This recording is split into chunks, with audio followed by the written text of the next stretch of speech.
Hello everybody, welcome! My name is Ursa and today we're going to be doing something that I haven't done, possibly ever, certainly in a very long time, beyond my recollection anyway. Today we're going to be looking at a disaster save. Now this save was submitted to me on Discord. There's a link to Discord in every single video I put up on this channel, and in this video I'm going to be attempting to break down where this save file is currently, giving a little bit of advice, stepping in myself, fixing what I can, and generally trying to save the disaster save. I'm not going to be winning the game fully. What I intend to do is take this save, change it around, get it in brackets solved so that I can hand it back to the original person sending it in. It is good after all to finish your own save, see what's been done, take the lessons and move on. And the description was given to me like this. So this save file was submitted by Bass. Hello fellow Civ enthusiasts. After playing Civ 6 casually a lot, I finally set my goals to get good and try and beat Deity AI. Playing in on Ursa's guide, I'd gone for Ludwig and set up the fidget spinner with Hanses, aqueducts and a dam. I even got Mausoleum of Halakikanasa, I can never say that, and Colosseum built. I'm very late to come somewhat online on the production front and engineering points, partly because I just had so few forests I could ever chop, and I just can't seem to reach a golden age forever. Now that I finally got some production up and running, I feel like I'm so incredibly far behind on Scythia that I just can't really do anything about it. My main problem now, I think, is that I'm missing so much science that a full-on war with Scythia is the only way for me to take back the initiative in this game. It's being used with all DLC and expansions, but no gameplay mods, some visual UI which I've overhauled and used my own anyway. All help is greatly appreciated. Well, Bass, here we are, we're looking at it today. I reckon we can have a look at this. Now, my first observation when looking at this save file is that, Bass, you clearly know what you're doing with the game. When it comes to tactics, you really do have some things absolutely nailed. There are some amazing positives that I see. Firstly, that is very, very good Colosseum placement. You've got all 4 of your main cities boosted by Colosseum. Obtaining that was a very good thing. Mausoleum being picked up with Germany is also incredibly good. You have all the Hanses set up, and this is an amazing fidget spinner. Look at this. Aqueducts all the way in, dam in the middle. This is perfection. Oh, you've even got some commercial hubs that are stacked around it. Not everywhere, but there are some. So all in all, I think that the setup here is genuinely very good. Like on Deity difficulty, to get all of these things in place, that's incredibly difficult. Well done to you. I also notice that most, if not all, of your worked tiles, with a couple of exceptions, but most of your worked tiles are all improved by builders, and it looks like you do have a builder up running around the map at the moment, which is an incredibly good thing. One of the things that people see on save files that are going wrong quite often is the fact that there haven't been enough builders popped down. You're working tiles, you're missing out on improvements, but as you can see here, most of these tiles are worked. Clearly you've picked up feudalism for some really good farms. The mines look like they've been upgraded at least by apprenticeship. Of course they have, because we have the hands are in place. Great people points are okay. I can see already that there's one big glaring issue when it comes to great people points, and that's not having the invention card in. I suspect you probably haven't unlocked it yet. There's humanism. Invention. This is the card that Germany wants to be running. It's a lot of spare engineering points there. It is already turn 175. Ideally, on Deity difficulty, we will have wanted to have specialized our empire, picked our win condition, and we would be nailing in whatever we wanted to do by turn 175. This is now very late mid-game, if not early late game. And if we have a look at the victory tree, we have a bit of a problem. There isn't really a victory we are pulling off right now. You mentioned that you wanted to attack Scythia in order to get yourself back into this game. Well, unfortunately for you, Scythia is the science lead with 43 techs to your 27. That is 16 tech ahead. To put that in context, 1, 2, 3, 4, 5, 6, 7, 8. That is 2 entire eras ahead on tech. You're running medieval to Renaissance tech. Scythia has unlocked modern era tech. Scythia is probably about to battleship, plane, infantry or artillery their way through. They are not going to be an easy take at all. I can see, as I look at your cities, a couple of your cities you've actually locked in food and production focuses, or at least only a couple of cities. I don't like to lock them on a city basis like that. I would rather lock in the tiles just to make sure specifically you are working what you need to. One big problem I can see is that you've only got 6 cities. Now that isn't a lot for Deity difficulty. By turn 175, ideally you want to be rocking about 15 to 20 cities. And your big issue is the fact that of course there doesn't appear to be much space on this map. You've got a very small island. Scythia started over here and clearly really forward settled you. Preslav, this was a city-state I assume was conquered at some point, but you've actually let them get through and they've settled round to a kill and are putting the squeeze on you. If you don't have enough cities, you won't have enough yields, you will fall behind the enemy. I mean, look at this. Scythia's got 9 cities and 71 pop. They have 50% more cities than you and 50% more population, so they're going to be running better yields overall. I would say, picking up your save file, Bass, this is a case of you probably focusing in on the short-term little mini victories like Colosseum and the amazing fidget spinner, which, don't get me wrong, is incredible. But you've taken your eye off the overall grand strategy of what you're going to be doing to win the game. Now, clearly, either you're looking to go domination or science. You mentioned being behind on science, and that, generally speaking, is okay. So we're going to be trying to pull you back into being a military contender. Imagine this is a broken Germany that needs unifying. We're going to do our best. I feel like this save file will be saved if we can wrestle some strength back from Scythia. If we can catch up to them in science and take them on a little bit, I think we can call this save file saved. A few problems though. We can see that there are Renaissance walls in at least a few cities, so we're not going to be able to just run in. And currently Scythia doesn't have a very big army. 300 is very small, but it's bigger than yours. Tech tree. You've got a very, very unique tech tree. Clearly you rushed Hansa, but you've missed out on quite a lot of the top. You don't have cartography, which is severely restrained your ability to explore the map. You haven't found any other land masses. You haven't been able to get out and about. You haven't got printing, which is dropping +3 combat strength against Scythia. In fact, you've actually not even got education for universities. And when I look at this, you mentioned you were falling behind on science. I can sort of see why. You've only got a single campus at the moment. You really have focused on industry. A lot of people at the moment are obsessed with the, and I use sort of inverted commas on this, multiplayer meta of building up the economy of your nation, production, gold, faith, before doing anything else. And generally speaking, that is a really, really good idea. But this is the case where you've gone so far on that you haven't really worked on culture or science. You don't have any theatre squares and you've only got the one campus. You're rocking Grandmaster's Chapel, which I do respect, but you have no faith at all. So this to me feels like a bad move. This Hansa adjacency is incredible. Yeah, fair play to you. You've done amazing on that one. You've gone Warlord's Throne. You haven't done any conquering. I can see that clearly you wanted to conquer. You have your ambitions in the right place. I do respect that. But right now, you haven't done any conquering, so that's not really helping you. And I don't think Grandmaster's Chapel is going to be the thing that sorts this game out. So when you find yourself underpowered when it comes to the AI, I believe that one of the things you can do is just sort of play the AI against itself. Build up allies that you can use to take them on. One thing I do notice is that above Scythia is Age of Steam Vicky. Age of Steam Vicky does not like Scythia at all. I've also noticed that she is willing to actually declare war jointly. So what I'm going to do is use this a little bit to make an ally to the north of Scythia that will pull her troops to the north, giving me more of a run at the south. Scythia is also in a normal age. I'm currently in a normal age as well. We want to see if we can attain a golden age. That will massively help. We've almost got a harbour finished. We've got another market finished. Both of these are really, really good. There are some 14 gold trade routes available from Trier to London. I assume these are going through. No, these are probably going over through the coast. That's quite good because we're going to be going to war with Scythia as soon as we're ready. I find that war often is a bad move if you haven't taken advantage of the full economic position of your empire. You can fit a city in here, and I know it's got no fresh water, but you've got a dam, you've got Hansa, you've got some really good tile yields over here, and you've got Colosseum in range. I think settling a city here would do you a lot of good. What is our aim? We need to make sure that the army we've got is equipped and ready to attack. If we can take Preslav and Neapolis, that will push the front line back. We could either liberate this city-state or keep the city ourselves. I think keeping is probably the better idea. Preslav has a university library and a coal power industrial zone. Both of these things would fall incredibly well into Germany's plans. So we're doing a few things. We're focusing on just consolidating our economic base, building up on science, and going to war as soon as we can. So, step one, we will go out and we will seek friendship with England. Babylon is nowhere to be seen. We can't really attack Babylon right now, so I will also fall with full friendship with Babylon. You can see Babylon currently doesn't mind Scythia, but Vicky does dislike them. We're going to call a military alliance in, and with Babylon it's always good to call in a scientific alliance. There you go. Diplomatically, we now have allies. Because England has already denounced Scythia, we don't actually have to denounce them ourselves. We can just join in on a formal war anytime, so we don't need to give Scythia any indication that we're about to attack. That is really good. We can trade with Scythia for now. Just sell all your excess luxuries and sources of horses. No one's going to buy those. I would always be incredibly keen to sell your diplomatic favor if you don't think it's going to be doing you any good. Conquering Venice here isn't a bad option, actually. The only person that would go to war with you at the moment is Scythia. Just checking how big the map is. There's an 8-player map. So if we took over Venice, used that as a staging post, that would give us quite a strong city with a commercial hub. And the only person that could declare an emergency would be Scythia. So this isn't too bad, actually. One thing I think you've probably forgotten a little bit is Swan King, this ability of Ludwig. Wonders, even if not finished, receive +2 culture for every adjacent district. I don't see any unfinished wonders here.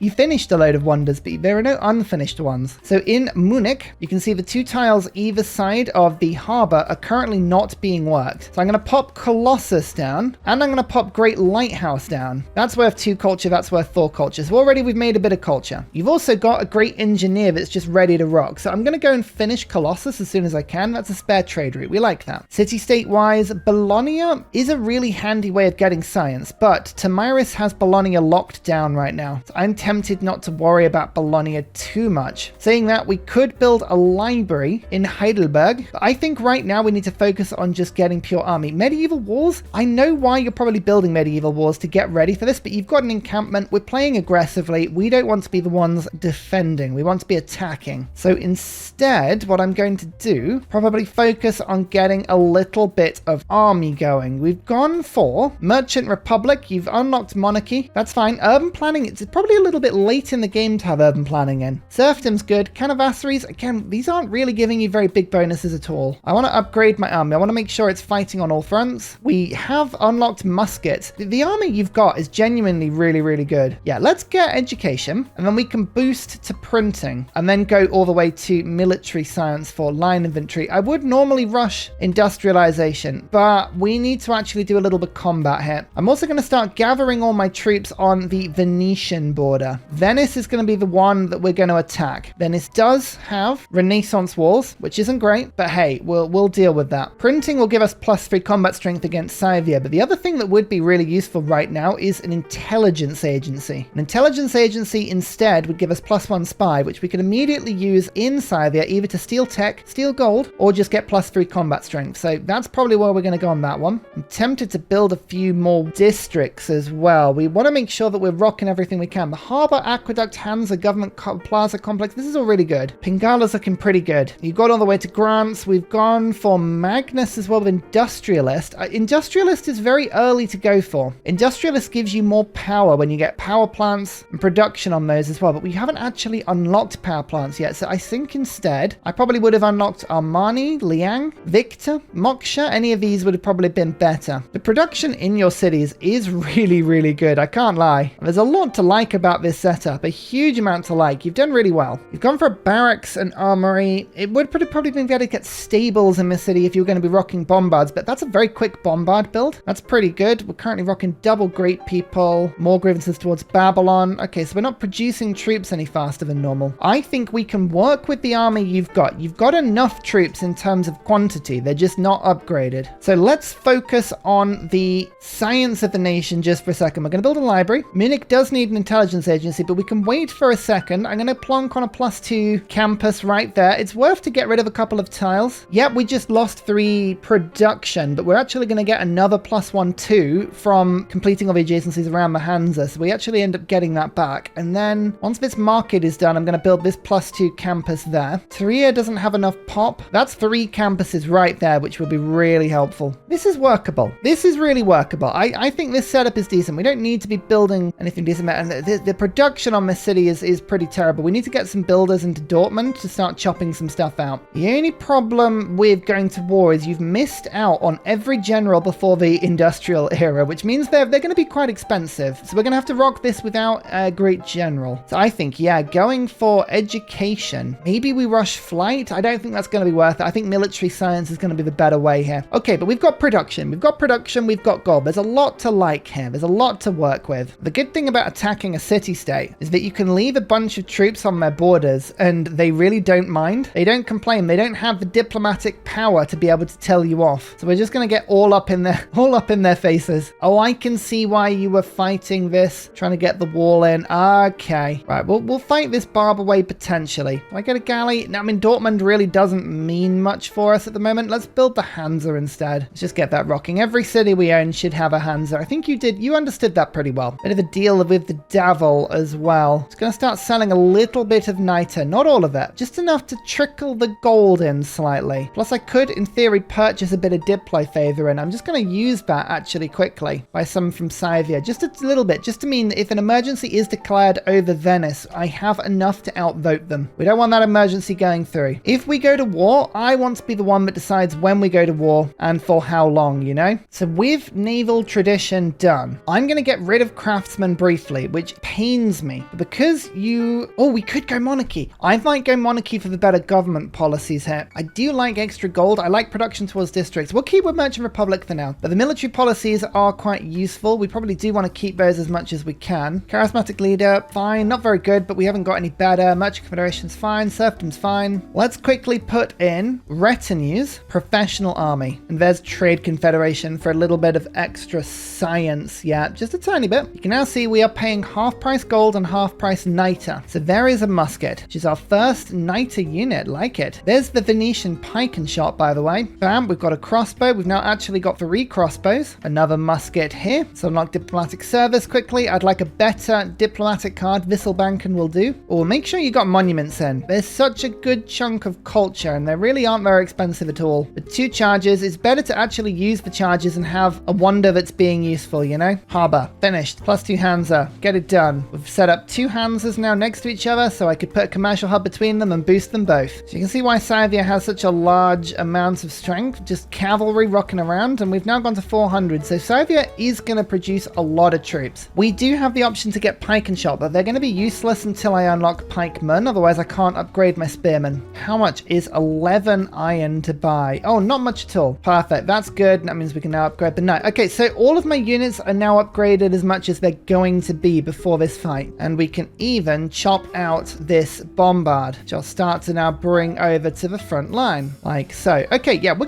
gonna attack Venice. If you're gonna go aggressive, you need to go aggressive, you know? And the only person that can complain about this is Tamiris. And Tamiris is the one person we don't really care about in terms of opinion. All 3 crossbows. Oh shit, stop complaining. We're coming after you quite specifically. So all 3 crossbows are gonna go in, and we've got some really good flanking for the musket. It's melee versus anti-tank, and bam, done. The unit destroyed. This knight is now going to run into Venice and just see what's going on. We've got a little bit of pillaging to do. Maybe we'll put the raid card in before we do that pillaging. We're going to need more bombards, so we might as well keep building them for now. And as you can see, there is Colossus. Best use of my wonder person? Probably not. This is a 12 gold route to England that gives me science and production, so you know what? I actually think that is pretty good. Let's get this library done. Scythia's now denounced me. Scythia, I think, is probably going to understand where this game is going very soon. Next World Congress. If I can get culture bombs, that's great, but it doesn't really bother me too much. And I would love it if Scythia had -5 loyalty. I'll put 2 votes in just to try and flick both of these. We're not going to throw too much diplo favor into this one. Yeah, there we go. We get culture bombs, but someone else got it. The reason for that, again, if an emergency goes off for conquering Venice, we don't want to be the ones that has to deal with it. Musket, in. Bombard, in. Crossbow, in. Throw the units in. The more units we have in, the less opportunity Venice is going to have to realize, oh, it's the bombard. The bombard is the one that's dangerous. The bombard is the one that probably we should be attacking. Excellent. We've got a library set up here. This university would give 6 science, which is really good, but that's too much to worry about right now. Focus in on the victory condition you're going for. If you want to build an army, we need to build an army. Actually, I'm going to get one more builder. A couple of unworked tiles in Heidelberg. You've got a very flat start. I'll give you that. Production is a little strange in this start. Got a trader in Frankfurt. More gold whilst at war, as much as we can get. And there's diplomatic service. The charismatic leader, I'm going to keep that in for now. We'll take Merchant Confederation out. We'll put Visselbanken in. Retinues professional army out. Back goes craftsman. And temporarily, we're going to put the raid card in. 50% extra yields when pillaging. Remember to fortify your pillaging units first, and then attack. That's 300 gold and 162 faith. Really, really very good yields indeed. We'll start to shred the walls of Venice now as we move our troops in. As soon as we can get the siege on Venice, we can stop its health from growing. I'm glad we're not going for Bologna, I must say. The amount of pressure that Scythia is putting on Bologna is ridiculous. So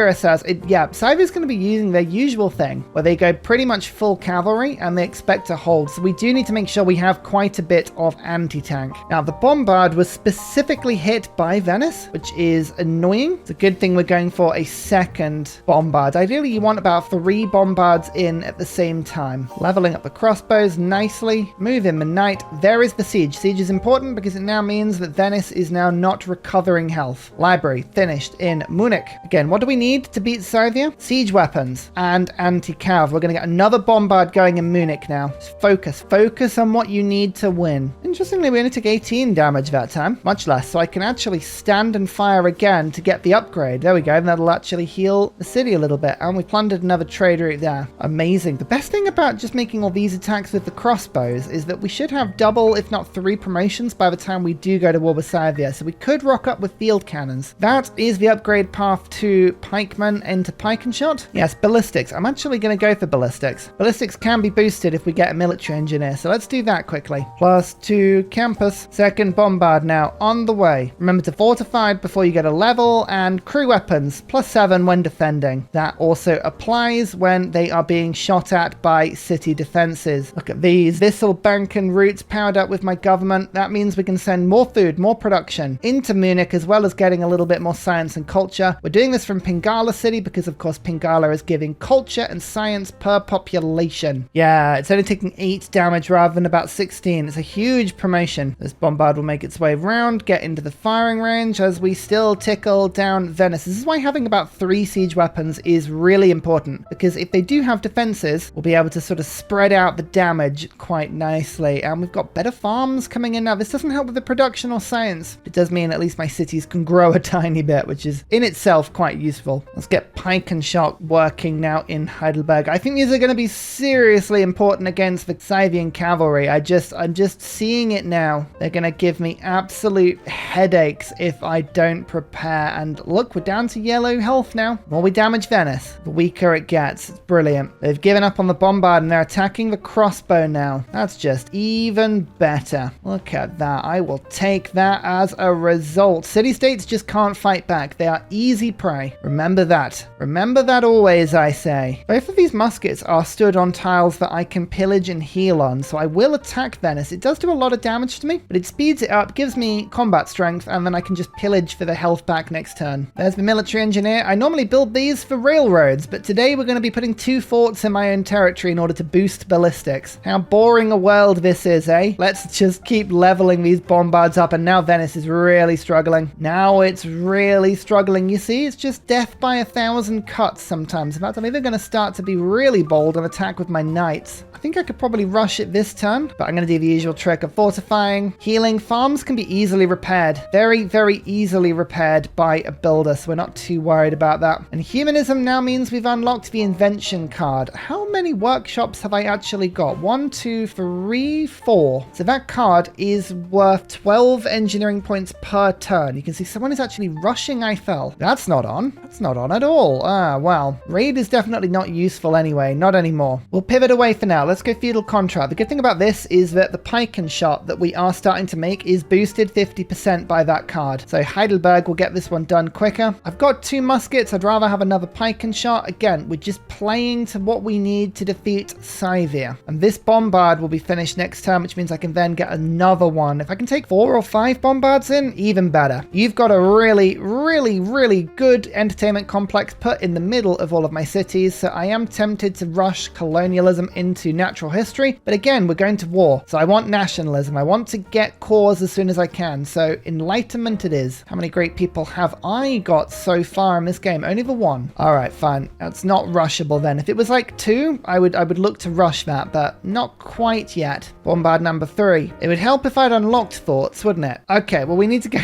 down there anyway. Let's try and do siege tactics quickly. Own 2 trebuchets. Ah, that is a kind of problem. You've skipped past trebuchets. We could probably get there though by just making sure we use our gold to buy trebuchets whilst the niter's low. We can do that. I don't actually need niter anymore, so let's start selling it, and it's 800 gold a pop on trebuchets. Campus finished. You can see our science is now starting to begin to rise. Get this library done. Level up the units that need the experience. We only get experience from shots that actually do damage. There you go. Venice is now on 0 health, so we'll pillage our knights up to full strength, and then we'll take the city city-state. It's ours. Military science is boosted. I killed that with a knight in order to get that boost. Keep the city gone, and then immediately we're going to fix everything that's really cheap to fix. You can see it starts on 50 loyalty, so it's at 50% less production right now. Well, that'll come back. Everything will fix, and this city will be pretty good. Already it's getting me another +2 science, +2 culture, and it hasn't decreased the happiness of my empire at all. Someone is really rushing engineering points today.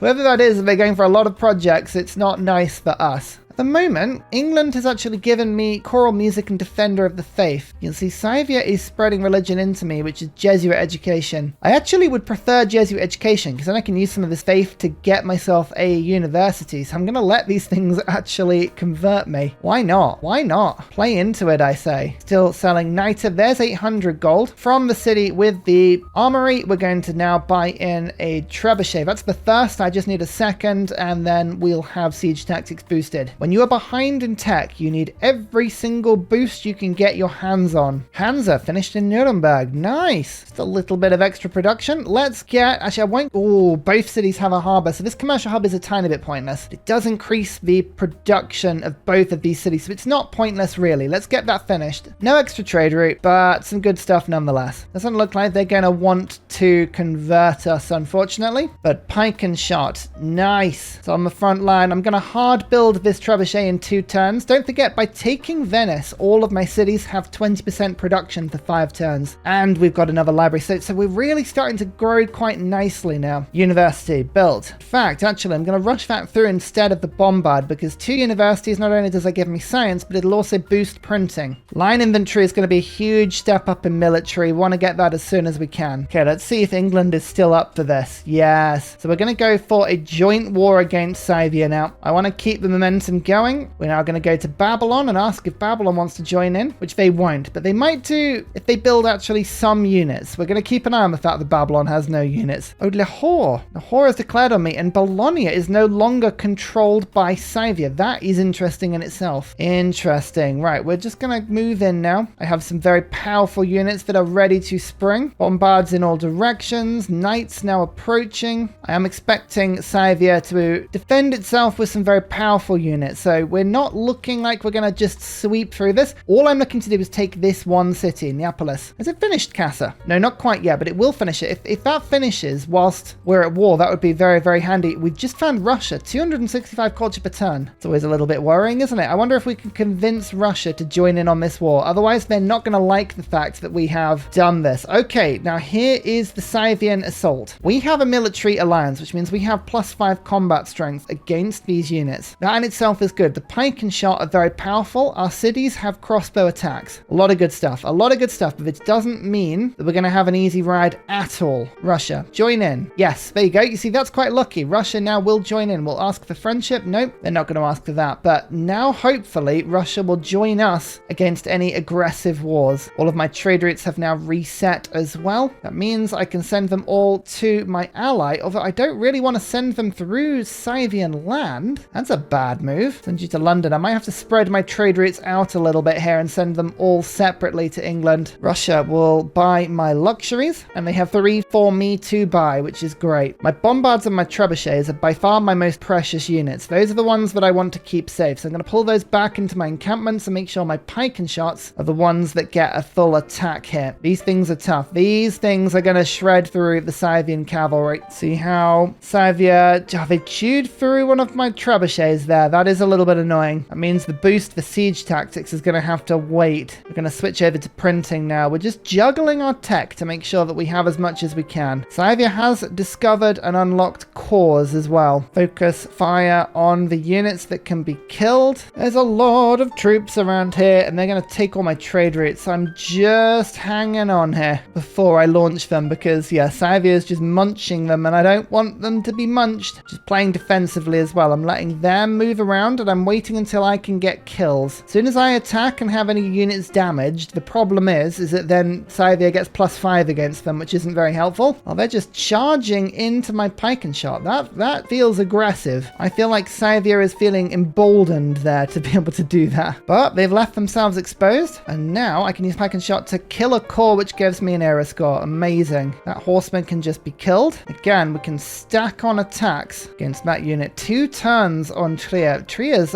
production is pretty cool. A little bit of gold trading. That just gives me enough gold to quickly upgrade this unit, which I don't have the time to put the half price card in, but I don't want my spearman dying. It's got such potential as a pike and shock. That ranger is annoying. I want to bring that out if I can. Okay, kill on a cavalry. Any kills we can get are very important. Yeah, that ranger is tearing my troops to shreds, but my crossbows are now getting some really good levels. One's actually a garrison crossbow. Perfect. Well, we'll level that one up there. This cavalry has moved too far back and has left itself very exposed to counterattack. And yep, there you go. I've got the kill. Now we can go 1, 2, 3, and 4. Get the kill. Oh, that's even better. Pull my units back a little bit. Go on then. Go on then. What's this cavalry going to do? Is it just going to run around and kill this trader? Might do. It might do. Yep, it did. It just went straight for the trader. I love that. It's not even bothering. It's just escaped round and is attacking me. I do respect that a lot. And I'll leave the builder there and hope that the Scythian cavalry goes for it. Be handy if it does. Oh, even better. The trader has just wandered onto the same tile as the builder.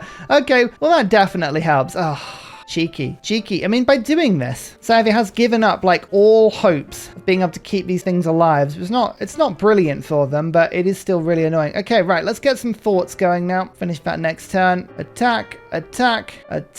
Move you into there. That is a settler. Okay. It's really what you want to do with that unit. I guess I respect that. So I've got cities that don't have a combat bonus for troops building things like traders, but the cities on the front line that do have a combat bonus are building units. Still selling my niter for a little bit of gold, making sure I have barracks in the cities that I want to build the pike and shot in. Where are you going to go, cavalry? Bane of my life. Oh, there. Okay. That's all right. I get it. Is that a hill? My lord, the tiles here are so annoying. Bombard to there. Bombard there. Bombard there. Okay, next turn, we'll actually be able to fire with 3 bombards at the same time, which is quite cool. And we can do our first few forts. I'm going to just put them somewhere that are a bit irrelevant. There's my thirst. Did Castle ever get finished? No, that's unfortunate. But I don't have time to wait. And finally, a very special shout out goes to Glorious Petra, Matthew Wilkinson, Paul Coffey, Portland, Clint Hennis, The Nickerman, Daddy Bear Todd, Toon General, Civilized, Kappa Yobby Virani, The Uncivil Engineer, Lillian, Scott Stratton, Major King Kong, Skeptical Bear, Cinnamon Beard, Radiatore, Private Selection, Genoa Salami, Callum Billy, Garrett Gowan, El Truant, Creston, RB Hedged, Mushkin Mandletort, Burial, I'm Daft, Gooberman, Dr. Bobby, Mixomatosis, NTG Golfman, Indigenous 68, Technology Poet, Teddy's Ursa, Zaf, Barnaby Rex, Charlie Bears, Flying Dutch Burbs, Nate the Great, Alex Frost, Mean Penguin, Interplanet Janet, Frankincense Battlezord, Bookaluk 79, Bob Loblaw, Davalex, Geography Teacher, Juvara, Hal Carnassus, Morax, Zinikush, Echo Bear, Deja Vu, Kovuwu, Legally Trash, Is This Live, Twin Cam Inferno, Martin S, Minnow, Sorta Dutch, Rad Bickley, Shadow of Gaia, Flower Power Bear, Poppy Dude. Thank you everyone for your support. Goodbye!